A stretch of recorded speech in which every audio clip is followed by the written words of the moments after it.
Alam mo ba kung bakit hindi pinapansin ni Mita ang video mo? Baka may kulang. Kung gusto mong mas maraming makakita ng content mo, may mga sekreto kang dapat gawin. Una, engaging start. Sa unang 3 segundo pa lang, dapat may impact na agad. Gamitin ang catchy hook o tanong para makuha ang attention.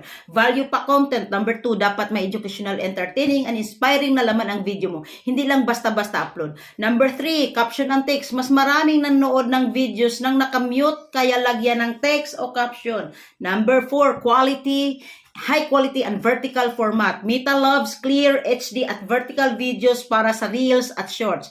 Number 5, engagement tricks. Huwag kalimutang magtanong sa audience. Maglagay ng CTA or call to action tulad ng ano sa tingin mo para may interaction. Gusto mo bang mapansin ni Mita? Sundin ang tips na ito at siguradong mas maraming makakakita ng content mo. Like and share para makatulong din sa iba. Gawin mong energetic at engaging para mag-stand out ang video mo.